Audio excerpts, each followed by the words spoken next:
मित्रांनो, पुन्हा एकदा आजच्या लेक्चरमध्ये मी तुमचं स्वागत करतो.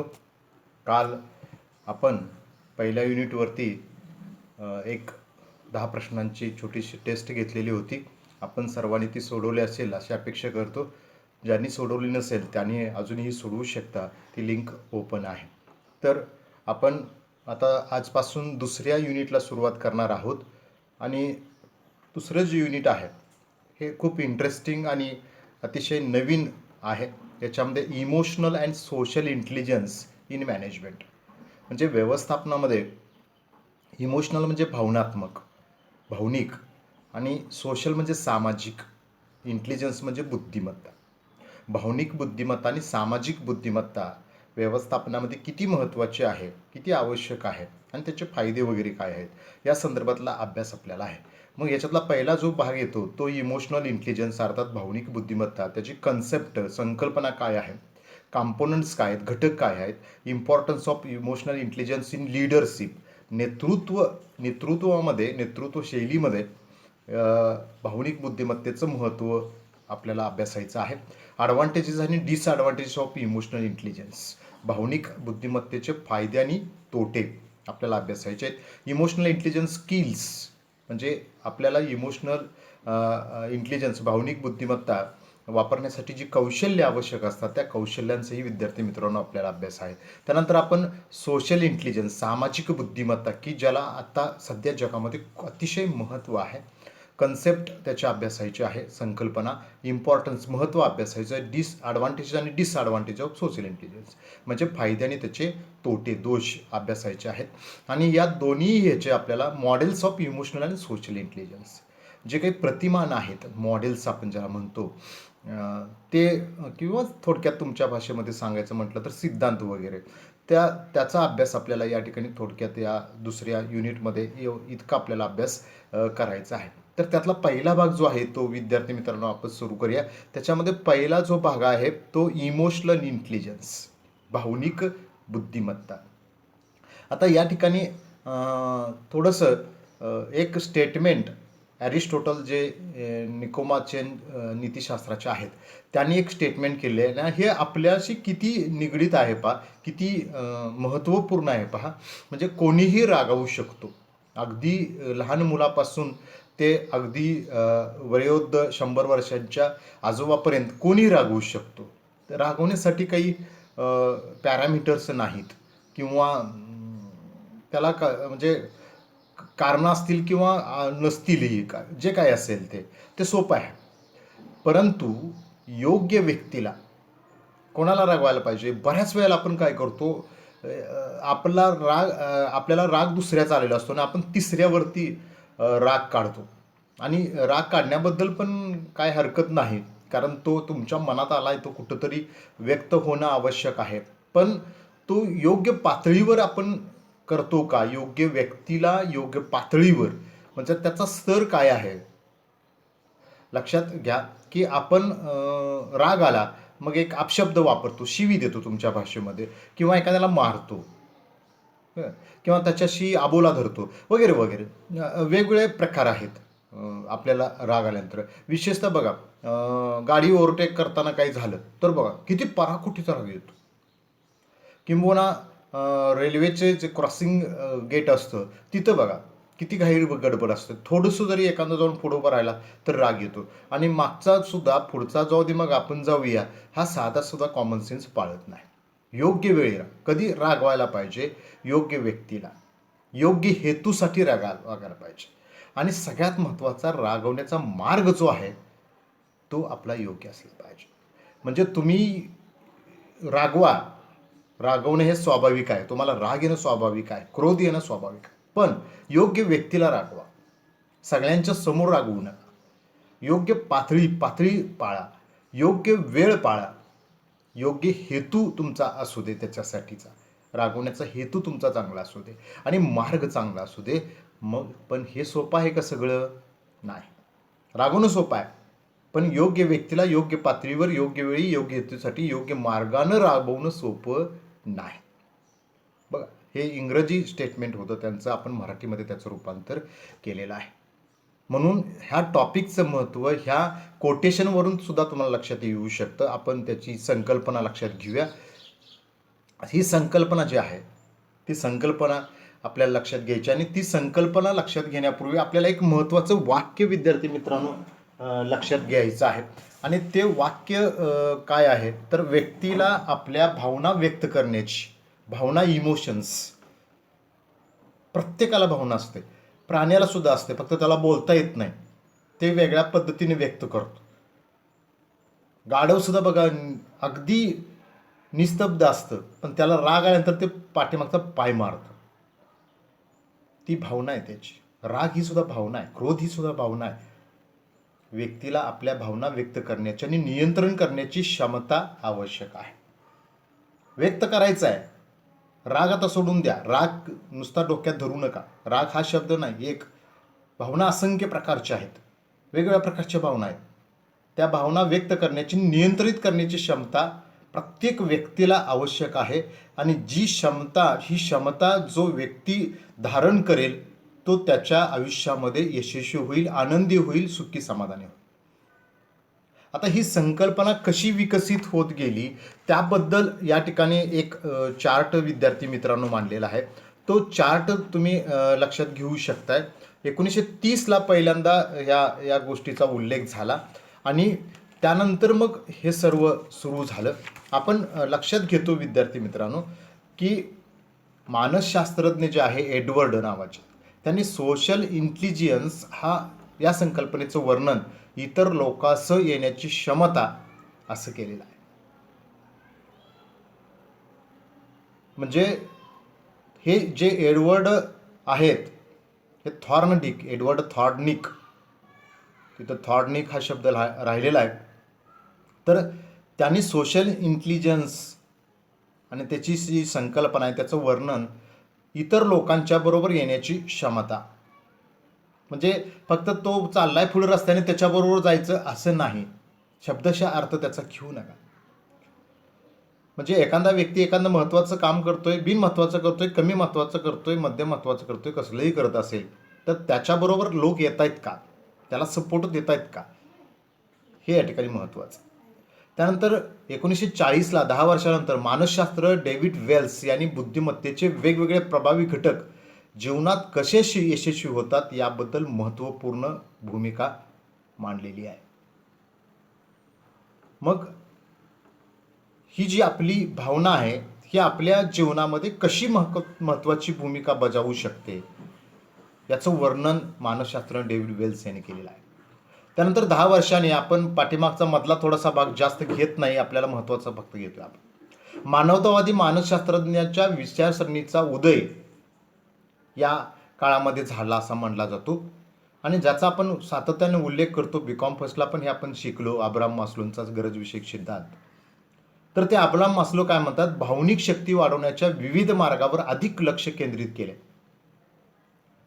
म्हणजे भावनिक शक्ती जी आहे आपली ती विविध मार्गाने वाढवायची याबद्दलचा जो भाग आहे तो अब्राहम मास्लो यांनी मांडलेला आहे. आणखी एक मानसशास्त्रज्ञ आहेत पीटर साळवे झाले, ते सोल्वे आहे, आणि जॉन जे आहेत ते या ठिकाणी काय म्हणतात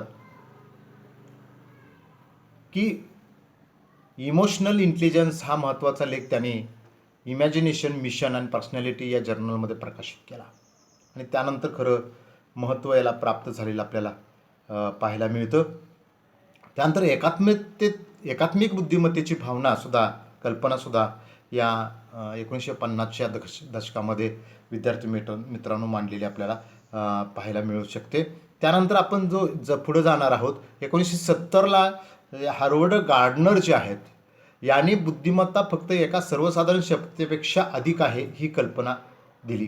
म्हणजे बुद्धिमत्ता जी आहे ही बुद्धिमत्ता फक्त म्हणजे एक क्षमता आहे असं त्याने त्या ठिकाणी मांडलेलं आपल्याला पाहायला मिळतं. 1985ला त्यानंतर जे पायने आहेत त्यांनी भावनिक बुद्धिमत्ता या शब्दाचा प्रयोग त्यांचा जो काही PhDचा डॉक्टरेट प्रबंध असतो त्याच्यामध्ये उल्लेख केलेला आढळतो. त्यानंतर 1970मध्ये कीथ वेस्ली जे आहेत यांनी जे मॉसा नावाचं जे मासिक आहे त्याच्यामध्ये भावनिक भाग हा शब्द वापरला. त्यानंतर युरवर्न बार ऑन याने आपल्या पदवी प्रबंधामध्ये शब्द वापरल्याचा दावा त्याने केलेला आपल्याला आढळतो. म्हणजे हे काही रेफरन्सेस आहेत की ही संकल्पना कशा पद्धतीनं विकसित होत गेली. आणि सर्वात महत्त्वाचं 1995ला जो हा शेवटचा आपण रेफरन्स घेतोय, मानसशास्त्रज्ञ आणि न्यूयॉर्क टाइम्सचे विज्ञान लेखक जे आहेत त्यांनी emotional intelligence why it can matter more than I Q, म्हणजे आय क्यूपेक्षा हे जे काय भावनिक बुद्धिमत्ता आहे ही किती महत्त्वाची आहे हे त्याच्यामध्ये मांडलेलं त्यांनी मांडलेलं दिसतं. त्या संदर्भातलं पुस्तक त्यांनी प्रकाश केलेलं आहे. आणि या 1975 नंतरच्या या पुस्तकामुळं ही जी भावनिक बुद्धिमत्तेची संकल्पना आहे ती अतिशय लोकप्रिय आपल्याला झालेली दिसून येते. विद्यार्थी मित्रांनो, या ठिकाणी आपण हे एवढं थोडंसं रेफरन्स लक्षात घेतलं. हा मुद्दा आपल्याला संकल्पना लक्षात घ्यायचा. हा चार्ट तुम्ही नंतर आत्ता जर लिहिला असेल ठीक आहे, पण नंतर त्याच्यात काही किरकोळ दुरुस्ती आहेत त्या आपण या ठिकाणी करून घेऊया. कारण मराठी या ठिकाणी टायपिंग हे खूप क्रिटिकल आहे आणि मी जास्तीत जास्त प्रयत्न करून ते लिहिण्याचा करतो आहे, पण अनेक ठिकाणी प्रॉब्लेम्स येत आहेत. तर मराठी फाउंडचा मोठा विषय असतो. आपण इंग्लिशला टाइम्स न्यू वापरतो, कॅल्ब्रे हे सगळं, आणि इंग्लिशचं जे असतं ते कन्वर्जन असतं ते खूप सोपं होतं, पण मराठीचं खूप मोठी अवघड गोष्ट आहे. तर तो नंतर आपण त्याच्यातला भाग बघूया. आता तसं पाहिलं तर ही जरी आपण संकल्पना लक्षात घेतली तरी 1990पर्यंत हे जे काही भावनिक बुद्धिमत्ता हा शब्द आहे हा सर्वसाधारण जनतेला तशा एक संकल्पना म्हणून माहीत नव्हता. परंतु गेल्या 30 वर्षामध्ये, म्हणजे 2020, आत्ताचे 20 आणि ते 10 असे 30 वर्षात मात्र या संकल्पनेमध्ये प्रचंड इंटरेस्ट लोकांचा वाढलेला दिसतो. कारण त्याचे रिझल्ट, त्याचे परिणाम हे खूप महत्त्वाचे आहेत. आपण मानवतेची जी भूमिका लक्षात घेतो जगाच्या पातळीवरती, त्यामुळं ही भावनिक बुद्धिमत्ता, सोशल इंटेलिजन्स ही सुद्धा जी संकल्पना आहे ही खूप इंटरेस्टिंग होत गेलेली दिसते. भावनिक बुद्धिमत्तेचा विषय लोकांची आवड कायम ठेवण्यात पासून सुरू होतो. म्हणजे आपले जे लोक आहेत ते लोकांची आवड कायम ठेवण्यापासून या भावनिक बुद्धिमत्तेची सुरुवात होते. सध्या शिक्षण आणि व्यवसायासह मानसशास्त्राच्या बाहेरील क्षेत्रात सुद्धा ही संकल्पना खूप महत्त्वाची आणि गरजेची बनलेली दिसते. आणि त्यामुळेच व्यवस्थापनामध्ये आणि किंवा संघटनात्मक पर्यायामध्ये सुद्धा, व्यवसायामध्ये किंवा भावनिक बुद्धिमत्तेला महत्त्व वाढत चाललं आहे. हे आपले मनोवैज्ञानिक शास्त्रज्ञ जे आहेत किंवा सिद्धांत आहेत त्याच्यामध्ये अनेक ठिकाणी स्पष्ट केलेला दिसतो. आता शिकण्याची, समजून घेण्याची, प्रयत्न करण्याच्या परिस्थितीत सामोरे जाण्याची क्षमता म्हणजे भावनिक बुद्धिमत्ता होय.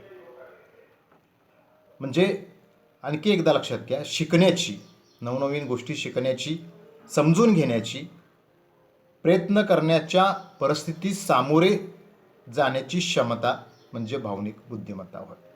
म्हणजे एखाद्या व्यक्तीची अनुभूती, त्याच्या अनुभवावरून शिकणं, योग्य तर्क करणं, लॉजिक जे तुम्हाला मी पूर्वी सांगत होतो, दररोजच्या परिस्थितीला प्रभावीपणे सामना करण्यासंबंधीची क्षमता, याला सुद्धा भावनिक बुद्धिमत्ता म्हणू शकतो. भावनिक बुद्धिमत्तेत भावना समजून घेण्याची क्षमता, त्याचं मूल्यांकन आणि अभिव्यक्ती करण्याची क्षमता असते.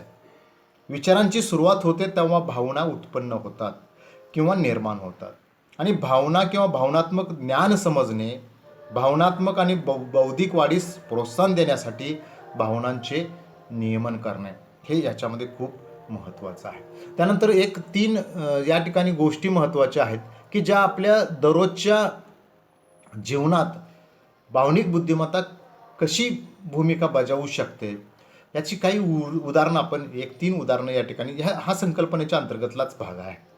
ही उदाहरणं आपण लक्षात, त्याच्यामध्ये स्वतःला दुसऱ्याच्या भावनामध्ये ठेवण्यास सक्षम करणे किंवा असणे. म्हणजे आपण स्वतः आहोत, दुसऱ्याची जी भावना आहे त्याच्यामध्ये आपण राहणं, आपल्याला तसं सक्षम करणं किंवा प्रिपेअर करणं हे खूप महत्त्वाचं आहे. कारण भावनिक बुद्धिमत्तेचा हा एक मोठा भाग आहे आणि इतर लोकांच्या भावनाबद्दल विचार करण्यास आणि सहानुभूती दर्शवण्यास सक्षम आहे. यात बऱ्याचदा काय होतं की आपण त्याच परिस्थितीमध्ये असतो तर आपण कसे उत्तर द्याल किंवा आपण कसे वागले असतो, आपण पुढच्याचा विचार करणं या ठिकाणी खूप महत्त्वाचं आहे. आणि तीव्र भावनिक बुद्धिमत्ता जी असते ना, ती लोकांचा दृष्टिकोन असेल, अनुभव असेल, भावना विचार करण्यास सक्षम आपल्याला बनवत असतात. त्यामुळे त्या विशिष्ट परिस्थितीमध्ये आपण कसे वागतो हे विद्यार्थी मित्रांनो खूप महत्त्वाचं असतं. म्हणजे दुसऱ्याच्या भावना जपण्यासाठी तुम्ही किती प्रिपेअर आहात हे या पहिल्या उदाहरण देतो. दुसरं, त्या परिस्थितीमध्ये किंवा त्या प्रसंगामध्ये प्रतिक्रिया देण्यापूर्वी परिस्थितीचा विचार करतात. म्हणजे परिस्थिती, भावना आणि परिस्थिती या ठिकाणी भाग आला. म्हणजे कोणत्या परिस्थितीमध्ये कशी भावना उत्पन्न होते. एखादा लग्न समारंभ असेल तर आनंदाची भावना असते, तिथं वादविवाद बाकीच्या गोष्टी टाळल्या जातात. एखादा दुःखाचा प्रसंग असेल तर तिथे दुःखाची भावना असते. रात्रीचे 12 वाजलेले आहेत, एकटे आहात, भीतीची भावना असते. मग त्यावेळेला तुम्हाला वाटते की आपल्या समवेत कोणतरी असावं. मग एखादा व्यक्ती भले तो अनोळखी असू दे किंवा थोडासा ओळखीचा असू दे, त्याचा आपल्याला आधार वाटतो. दिल्ली मुंबई कुठेतरी गेलाय, एकटेच गेलाय आणि तिथं तुम्हाला गावाकडचा माणूस भेटला तर तुम्हाला त्याचा आधार वाटतो. संध्याकाळ होत चाललेली आहे, अजूनही तुम्हाला लॉज मिळालेलं नाही, त्यावेळेला आपल्या गावाकडच्या एखाद्या व्यक्तीनं तुम्हाला ते रूम उपलब्ध करून देणं किंवा त्याच्यासाठी मदत करणं किंवा त्यानं स्वतःच्या तुमच्या घरी त्याच्या घरी तुम्हाला नेणं,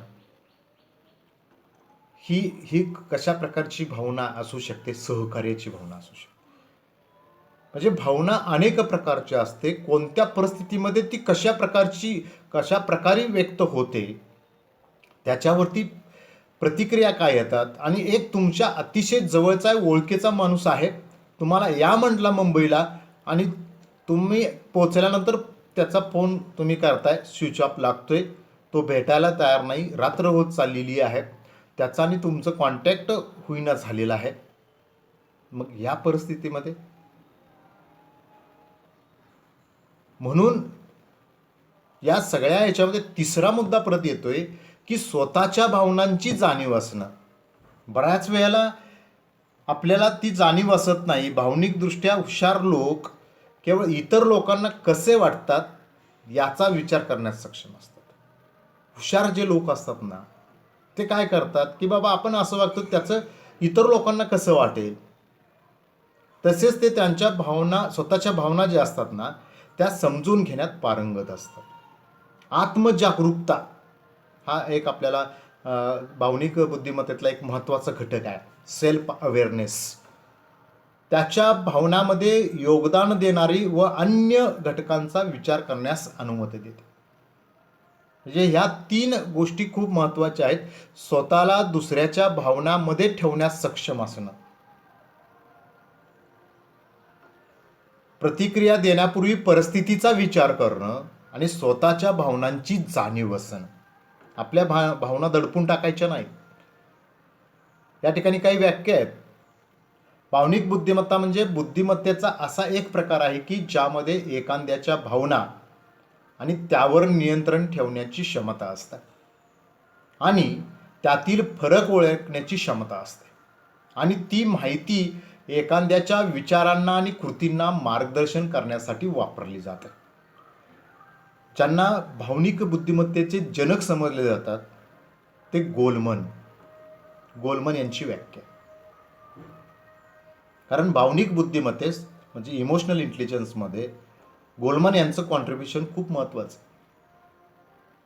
त्यानंतर दुसरी व्याख्या आहे, भावनिक बुद्धिमत्ता म्हणजे आपल्या भावना तसेच इतर लोकांच्या भावना ओळखण्याची आणि व्यवस्थापित करण्याची क्षमता.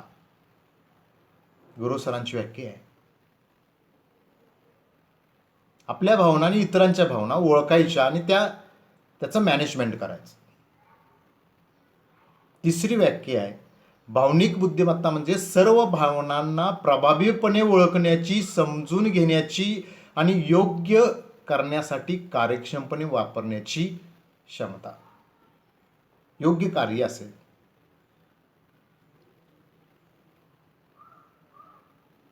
योग्य कारणासाठी आहे, करण्यासाठी नाही, कारणासाठी आहे. ही तिन्ही व्याख्या खूप महत्त्वाच्या आहेत. तिसरी व्याख्या माझ्यासारख्या सामान्य प्राण्याची असू शकते. तर विद्यार्थी मित्रांनो, आजच्या तासाला आपण या ठिकाणी थांबतोय. आज आपण दुसऱ्या युनिटला सुरुवात केलेली आहे आणि दुसरं युनिट काय आहे तर भावनिक बुद्धिमत्ता आहे. आणि या भावनिक बुद्धिमत्तेमध्ये आपण त्याची जी संकल्पना आहे, वेगवेगळ्या दशकामध्ये कशा पद्धतीनं 1930, 40, 50 आणि 85, 87 अगदी 95पर्यंत, अगदी 1990पर्यंत लोकांना ही संकल्पना माहीतसुद्धा नव्हती.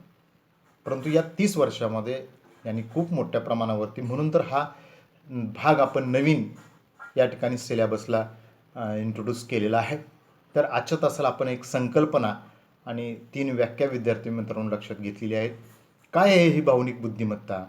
तर आपल्या ज्या भावना आहेत आणि इतर लोकांच्या भावना आहेत त्याचं या ठिकाणी आयडेंटिफिकेशन व्हावं, त्याची ओळख व्हावी आणि त्याचं व्यवस्थितपणे मॅनेजमेंट व्हावं, की जेणेकरून आपल्या जीवनामध्ये आणि आपल्या व्यवसायामध्ये त्याचा चांगला फायदा आपल्याला होईल आणि त्याचे गंभीर जे परिणाम आहेत ते विद्यार्थी मित्रांनो या ठिकाणी टाळले जातील.